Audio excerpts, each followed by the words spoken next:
Hello everyone and welcome back to the Second City podcast. I'm Daniel Sketchley. And I'm Callum Byrne. And thank you so much for joining us today. This is kind of like a prologue to our end of season review. We're here in person in the studio again, like we were around New Year's time. Just before New Year, yeah. Yeah, I think Rooney was still our manager at that point. It feels like so long ago. But only just though. He was your manager by maybe he was sacked within like a week. Yeah, I think I said something about like when Rooney's gone in a year's time, and he was gone a few days later. But we're saying this is actually a prologue because we're basically here today to do our full-on end-of-season review. We're going to talk about Blues and Villa and everything that happened, but that's actually going to be our next episode. The only reason we're doing this sort of this prologue, I should say, is because quite a lot has happened in the off-season over the last few weeks. Obviously, Blues have got a new manager. There's been some transfer news with Villa and so on. So whilst we hope everyone is enjoying the Euros and so on, we're just going to quickly do this prologue episode and then tune in very shortly for our full-on end-of-season review. It'll be a separate video, it'll be a longer video, and we'll fully dissect both Blues and Villa's seasons, and we'll do what we're wearing. We're going to be wearing the same shirts as what we're wearing now. Spoiler alert. Yeah, spoiler alert. So get thinking ahead of time what it might be. But obviously we're going to get into all of that, but first of all, Cal, we've got to start with, unfortunately, with some very sad news that's came out. Yeah, within the last hour or so. Yeah, very recently has came out. So we don't know all the details. We don't know the exact scoop and so on, exactly what's happened. But it's some very tragic news that former Villa and Blues goalkeeper Matija Sarkic, Montenegrin international, has sadly passed away at the age of 26. Completely out of nowhere. From our perspective, there'd been no indication that he was unwell. He actually played in a friendly as against recently. Belgium last week. Yeah, June 5th he played in an international game.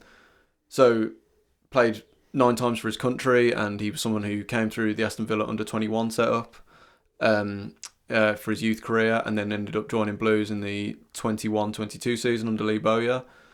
And he actually got injured partway through the season. I think it was about halfway through the season. And he still won the Men's Supporters Player of the Year award because he was that good. He was such a terrific goalkeeper. I remember him playing in the Sheffield United away game on the first day, and he was absolutely immense when we kept a clean sheet. And he's kind of the only keeper I feel like Blues have had recently who could actually, like, with his feet, was really competent with his feet. And I feel like he's been linked back to us every single transfer window since. But he'd actually forged out a really solid career as Millwall's main goalkeeper.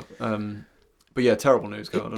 Yeah, and he also managed to complete 3 of the 4 main Midlands teams as well, because he was at Villa, Wolves, and then loaned to Birmingham City as well. But yeah, tragic news, real shock as well. Someone who's younger than us. Yeah, literally. Yeah. It's kind of hard to comprehend, really. So yeah, and so we don't want to get too into like exactly what, like, we don't know what happened, so we're not going to speculate it and so on, but speculate about it.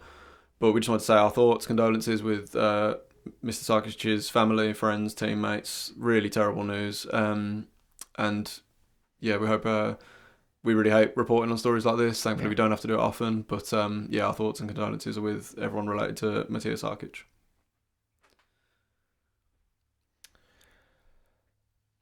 in maybe more positive news, Birmingham City have a new manager, Dan. Yeah, we do.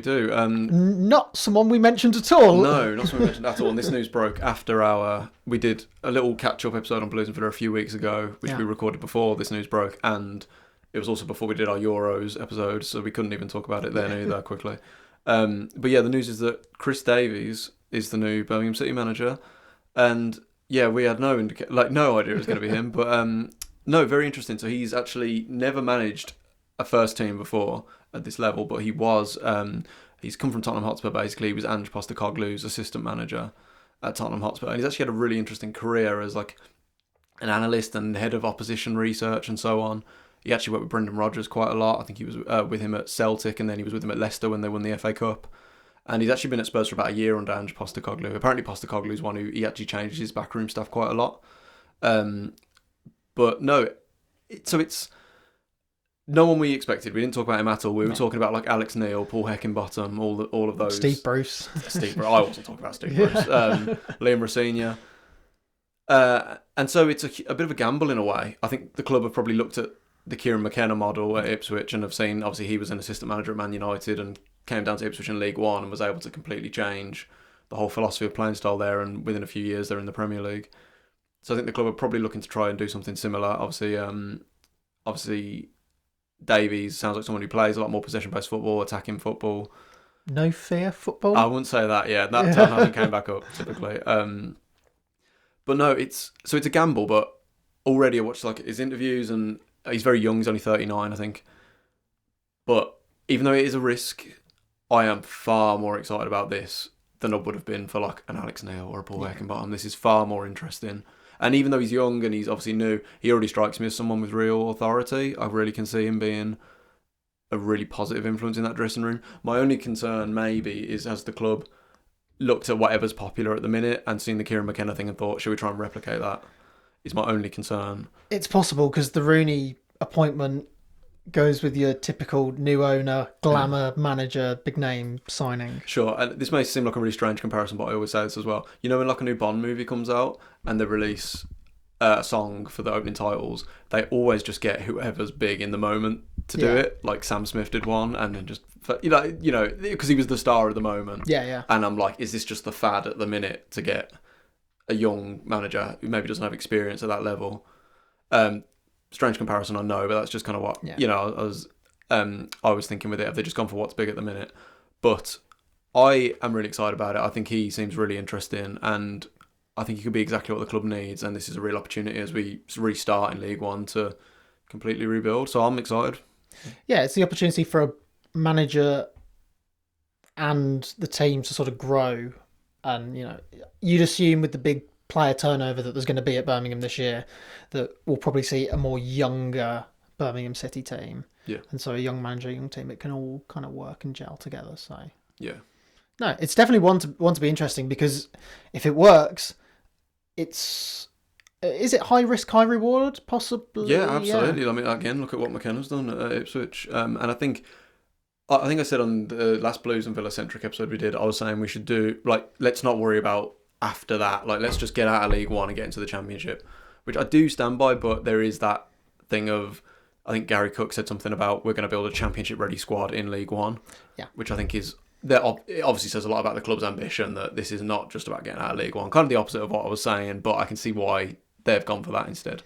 So no, Chris Davies, I'm excited about it. He becomes so I've been about just under 20 years ago, I went to my first Blues game. He becomes the 16th permanent manager at Blues. I think most of them are in the last 10 years, though, to be fair. Yeah. But yeah, really interesting. So we'll definitely keep tabs on that. You've also got a new kit. That's finally come out. We have. I'm sure we might see it eventually in the background. Yeah, I'm sure we will. It's okay. It's decent. It's decent. It's nice. It's nice enough. Looking at it just from a kit perspective, because we both love football kits. Yeah. Could be better, could be worse. I think this one was hyped up a lot because obviously Blues have got kind of more connection with Nike now, we're led to believe, and I think the reports were that it was going to be like a bespoke Nike kit and not a template kit. It does kind of look like a template kit, it's I can't lie. Very, very similar to Liverpool's home shirt from just gone by. I think when I first saw it, I was like, the main promo image was of Christian Bielik wearing it, which I think everyone was just positive because if Bielik's wearing it, maybe he's staying. But that means nothing. It does mean nothing. But I think if the white block wasn't there that's going across the middle, and I would agree. If it was just blue and then the sponsor was in white, just keep it simple. I think it'd be nicer. I think it'd be very clean, yeah. Yeah, but I think some of the promo images of it are pretty nice. Some of the other players wearing it looks pretty decent. Sometimes you can't really tell with kits until you see them on the pitch or until you try it on yourself in the store. Because I've certainly had that with Villa kits gone by where they've announced it, I've gone, I don't like that, and then I've bought it because I did like it when you see it on the pitch. And so. I think at times, our home kit last season, which had the weird sound wave pattern across it. I feel like a lot of times they clearly don't consult fans on what they want with it, because no one in a million years at Blues a Blues fan would have designed that kit, for example. I don't know why they don't just keep it simple. Although, having said that, Borussia Dortmund's home shirt from last season just gone. So the home shirt they wore in the league, because they have two home shirts for European, right, was a fan vote and a fan designed one, and it looks terrible. It's the one where it's mostly yellow, but then the stadium is silhouetted in black on it, right, but in a paintbrush sort of style. I didn't like it. Oh gosh. Fans don't always know the best kits. True, fair point, to be fair. But no, it's interesting. It's also nice that the kit's just out early and people can. Yeah, it's already on sale in the pop-up club shop. So that's So I've seen worse. I've seen better. Yeah, that's my review of it. But you know what's really nice is they also released the training wear, which has undefeated as like the letters rather than the logo. Yeah. And that, I actually think the training wear is really nice. And the away one, they got like a white one as well. I think that's really nice, almost nicer than the actual kit. You do find that sometimes the training wear can be so much better than the kits. But what about what's going on at Villa then? I have a few transfer rumours, I guess, or contracts. Yeah, we've said before, and we will try to stick to it. We're not going to be talking about transfer rumours all through the summer. There's much more interesting stuff to talk about, but this is as good as done. So we will talk about it, which is Douglas Luiz is leaving, or almost certainly going to leave Aston Villa to go to Juventus with Weston McKennie and Samuel Illing Jr. plus £20 million or euros coming in the other direction. So a weird one, because not very often you see swap deals, let alone two players plus cash swap deal. It's a really bizarre deal, but obviously a lot of talk about Aston Villa financial fair play or profit sustainability rules. It looks like we're sailing very close to the wind on it, and we are going to have to sell a couple of players. A little bit disappointing in terms that we've got to move players on, especially players who I think, like Douglas Luiz, who work very well in our team. I know he didn't end the season very well, but he was our player. Was he players and supporters player of the season last season? And again, one of our key players this year. He's our penalty taker. I think it's always hard when you lose players that you really like. And this Villa team's been on a journey since we got promoted out. Like the team that got relegated and the team that struggled in the Championship.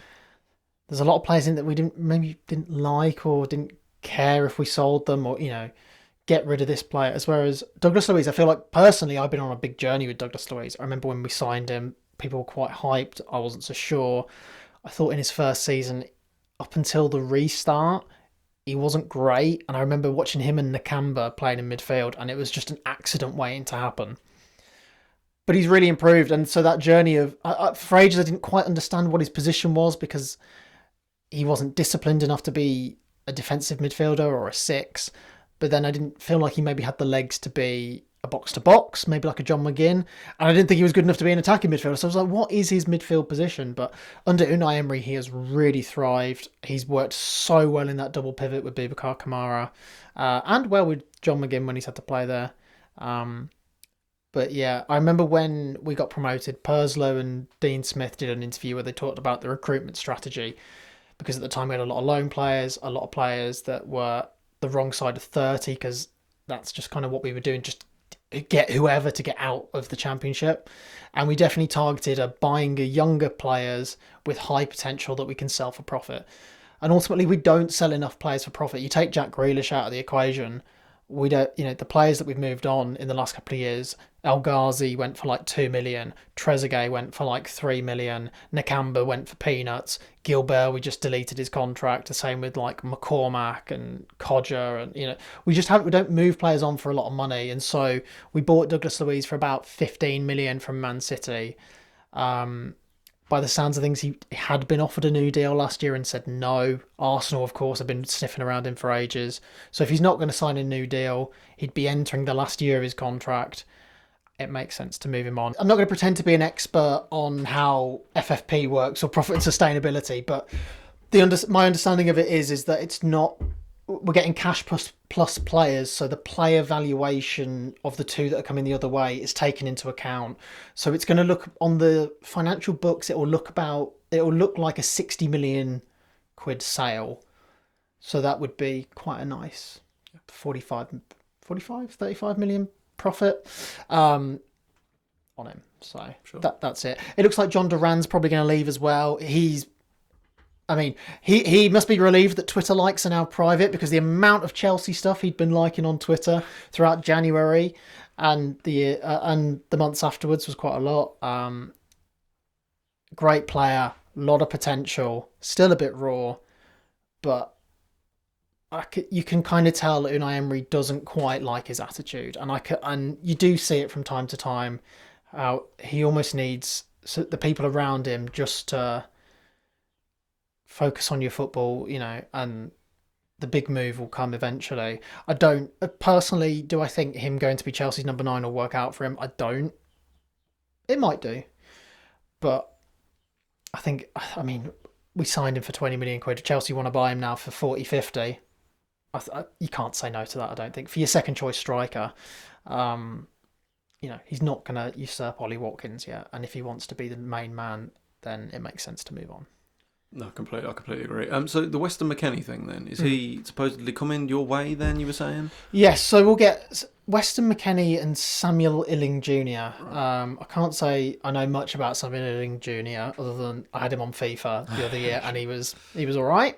With McKennie, I know him mainly from, he was in the US squad at the World Cup. Is that the guy I'm thinking of? Yes, yeah, and he did have a brief loan spell at Leeds for 6 months under Jesse Marsh, Javi Gracia and Sam Allardyce, and he wasn't great there. That Leeds team was crap, and they had 3 managers in 6 months. Yeah, exactly. So, ironically, he played for the USA against Brazil, in which Douglas Luiz came off the bench, and they did play against each other a few days ago. Look, it's like what I said. Ross Barkley's probably coming in as well. If Unai Emery wants him, that's kind of good enough for me. I wouldn't say he's exciting signing, and it's a weird one because Weston McKennie's been linked with Aston Villa for about 3 or 4 years. Gerrard wanted him, then he was linked again, and now he was linked again. So when the initial links came out, I was like, oh, here we go. Yeah. Don't believe it. It is actually happening. Very interesting. Very interesting. But yeah. I think that's kind of about it on the news front. It's a nice sort of short and sweet bonus episode this week. So we will be back for the season review. We're going to record that now, so you might see that in a few days or a week or so. Sure, and have a think about what these kits might be in advance. Probably pretty easy for some, I would have thought. Yours is pretty easy, let's be honest. Yeah. But no, join us very shortly. It's absolutely hammering down here, which is mental because it's the middle of the Euros have literally just started. It should be beer garden, should be summer vibes. But no, we're going to just catch up on everything going on at Blues and Villa. But yeah, thank you for joining us for this little bonus episode. We'll see you very shortly for our end of season review for 23-24. Until then, Cal, keep right on. I've got up the Villa as well, but also you can vote for us in the British Podcast Awards. Oh, I didn't know this. So yeah, I only found out about this yesterday, and I meant to say it at the top of the show, and I'll say it at the top of the show next week's. Put the link in the description. You click the link, type in the Second City Podcast, click vote. You'll get an email, and then just confirm your vote through the email. We're not expecting to win, but please vote for us. Yeah, that'd be nice. But yeah, until next time. Up the Villa. Shit on the Villa. See you next time.